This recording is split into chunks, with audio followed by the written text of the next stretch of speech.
Hello travelers, this is Dave from Under the Fig Tree, and in this video we're going to go over water shoes.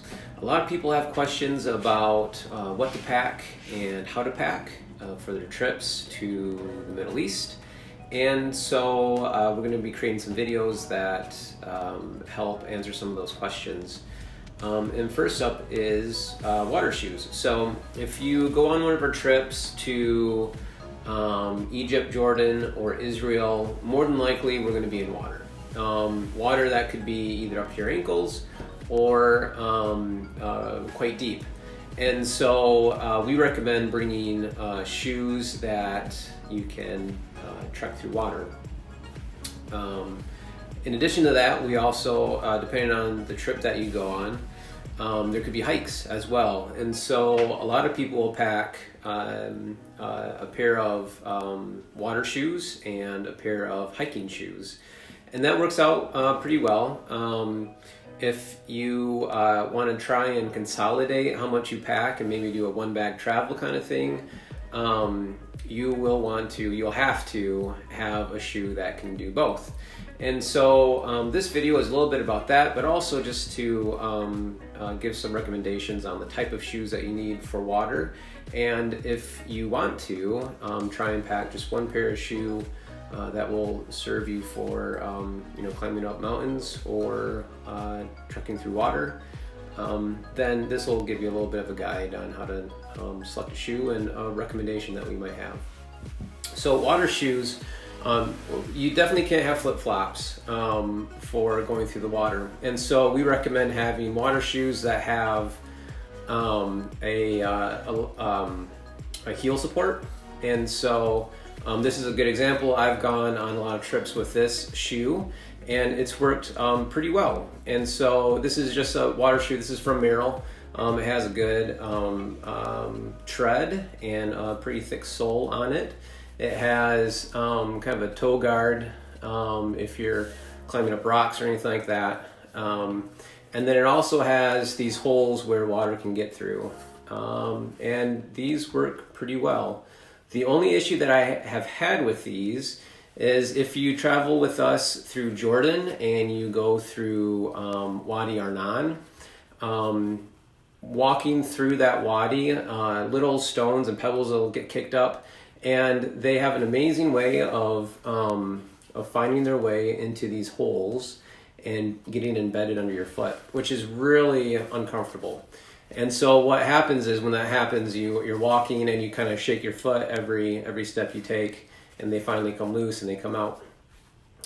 So this is not the best for Wadi Arnon, but if you're taking a dip in the Dead Sea or the Sea of Galilee or walking through Hezekiah's tunnel, this is a great kind of water shoe to get. So this is Merrell. Keen makes a type of shoe like this, as well as a bunch of other brands, and they're pretty similar.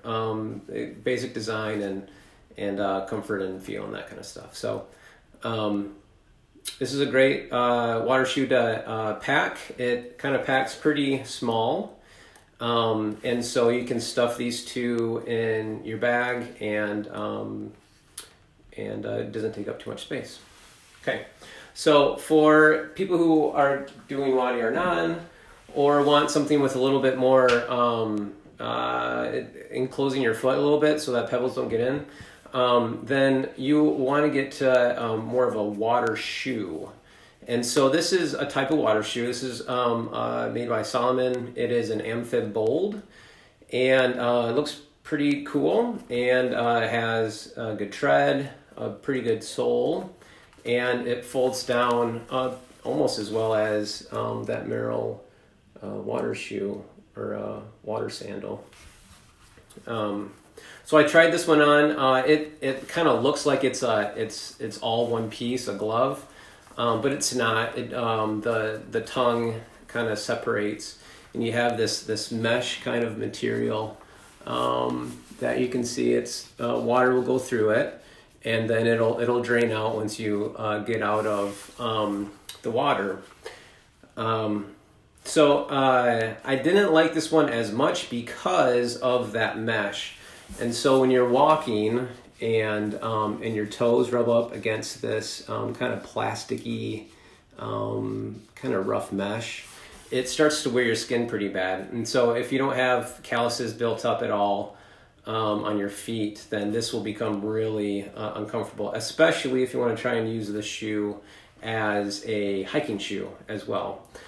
It's got pretty good support, pretty good cushioning, but do anything besides, half hour in the water with this shoe, I wouldn't really recommend.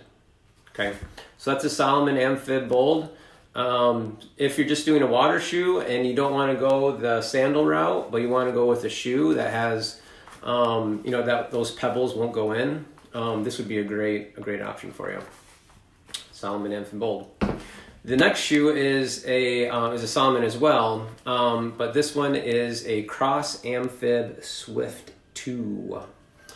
So it has a lot of the same features as the Amphib Bold. It kind of would pack down pretty thin as well. That heel is really flexible.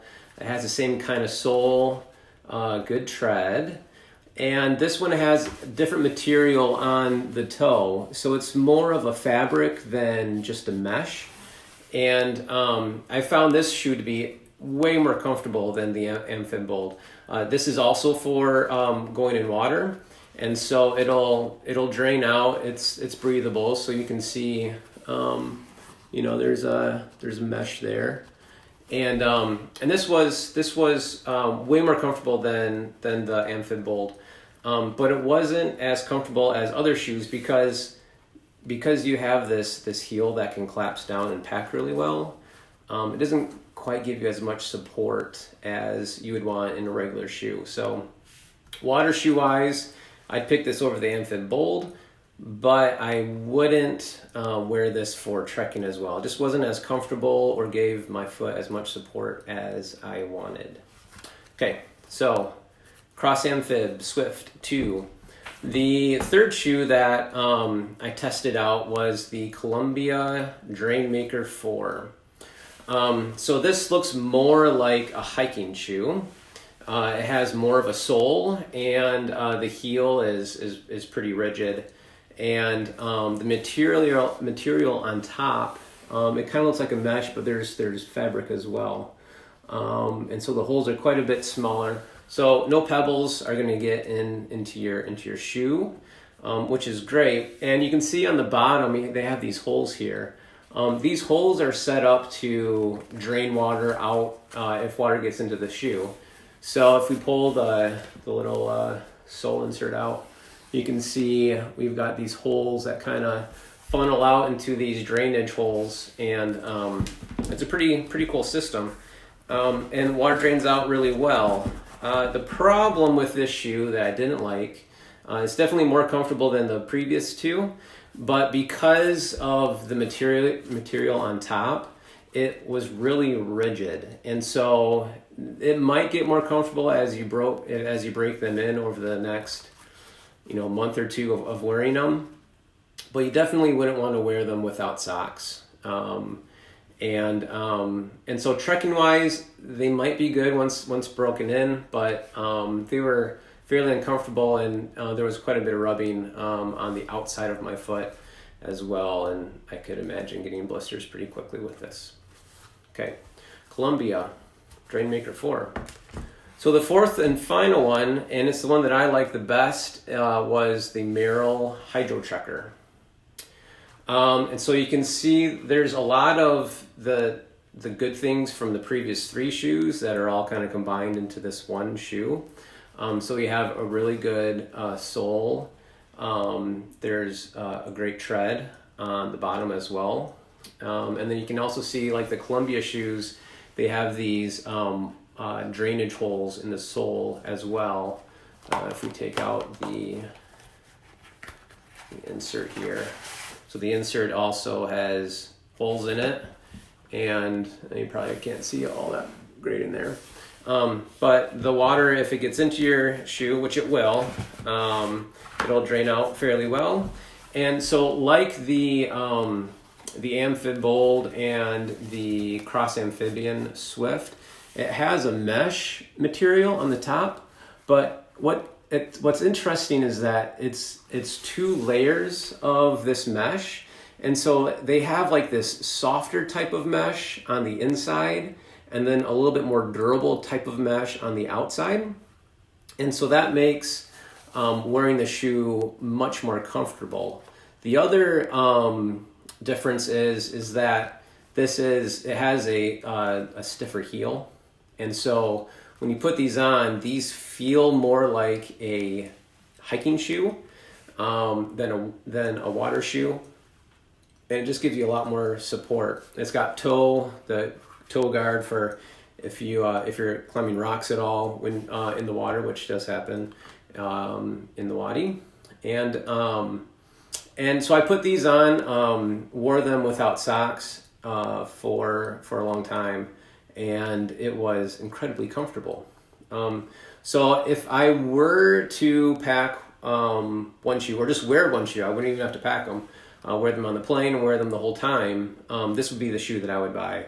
It'd be great in the water. It dries quickly.